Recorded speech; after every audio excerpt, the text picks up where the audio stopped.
welcome to Chopwood Farm. It's been a while since I've put out an update.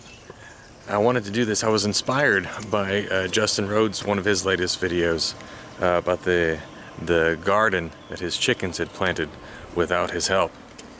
And so first thing I wanted to do was give you an update on my garden. Right, you may recall that I was having some trouble with the tomato plants that had been sprouted from seeds. And my carrots were not doing anything at all. I have since gone to the store and picked up some store-bought potted tomato plants and put them in along with the milk jug irrigation system with far fewer holes, so it'll hold water better. And this is what that looks like. Store-bought tomato plant, milk jug, pour water in it, comes out the bottom. Waters the roots. These are my tomato plants grown from seed. There had originally been 5 in this area, but these are the ones that have survived. This is kind of exciting. These are potatoes. I've never grown potatoes before. I've tried, but these are actual potatoes that I've gotten. I forgot the brand. I don't even know what kind they were, but they look like they are doing okay, along with a couple of mushrooms that we have growing. They come up daily. I moved the herbs around a little bit, got rid of the greenhouse, the little hoop house covered in plastic. Wasn't accomplishing much. Even when it was up, it didn't do what it was supposed to do, so I took it apart, took it down. But here we've got some herbs and some flowers. Here are some of Mama's clover and shamrock. Look at these guys. They were all but dead. Same here. These guys are loving it out here. We've got some lavender, rosemary, sage, parsley, big old bush of oregano, thyme, more sage. This is a store-bought basil. Got some dill. This is kind of cool. Blackberries. That's so good. As you can see, we've cut back on the roses. They were just growing too wild. Now here, the other side of the garden. Green bean plants finally starting to do something. I got 3 green beans off of them. There's some chard, some rainbow chard-like things growing here. And you may recall that I was having a problem with some of my plants not doing well. And I figured out what was going on. Here, take a look.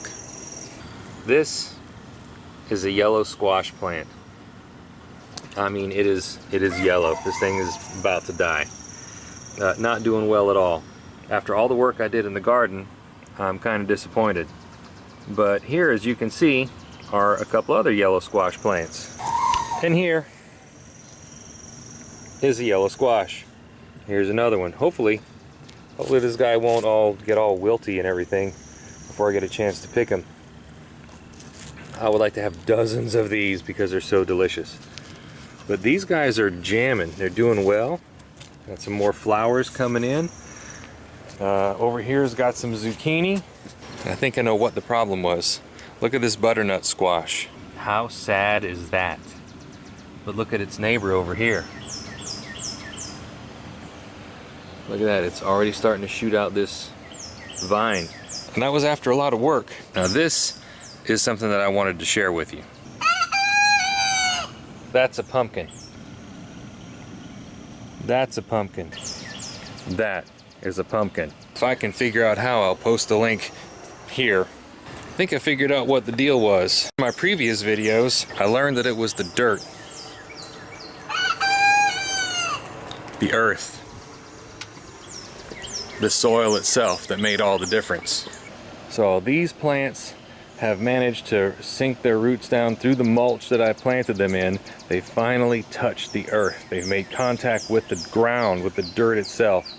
And they're now drawing those nutrients, pumping them all into their plants and flowers, their leaves and stems and fruit. That's why those are doing so great. The difference between this butternut squash and that butternut squash is the earth. So I'm not taking any credit as a gardener. I think the best gardeners on Chopwood Farm are these guys right here.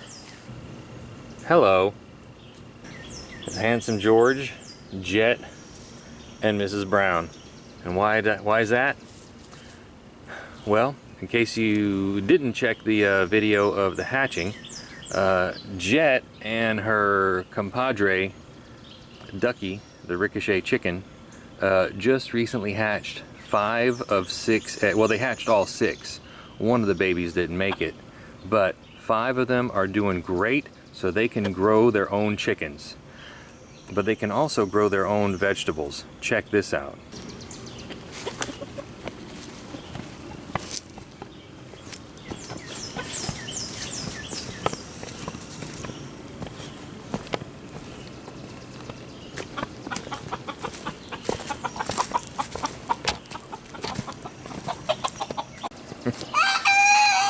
So over my shoulder we've got pumpkin, we've got acorn squash, we've got volunteer corn, we've got another corn right here. This guy's already 2.5, 3 feet tall. The chickens are better gardeners than I ever thought about being. Next year I'll just throw them my scraps, see what they can do with it. Speaking of chickens, let's check these guys out. Hello Sean, this is Sean. Shadow the half silky. This is Sunny. This is a wild ground cherry that's growing up right here in the garden gate. Either Amelia or Belle. There's the other one, also either Amelia or Belle. That's Susie Q. Susan B. Anthony. This is Pretty, poor thing. This is Fatty, also known as Lily. And that little one is Daisy. Here we have Mama's babies. That's either Snowflake or Beth, and that's either Snowflake or Beth. And the black ones are either Jupiter or Night or Raven. I refer to all of them as Jupiter Night Raven. Clean their water. But this is the exciting part. Hello Mama. Hello Ducky the ricochet chicken. Hello Flapjack. Flapjack the chick. That is Pancake over there, the biggest. We've also got Junie and Waffle and Birthday. Not sure which is which at this point, but we now have a hatchery. Look at this. Oh, they're all running around like crazy.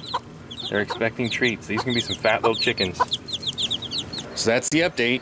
A lot of plans, a lot of things up in the air, a lot of things changing. Thanks for tuning in. Don't forget to like, comment, and subscribe.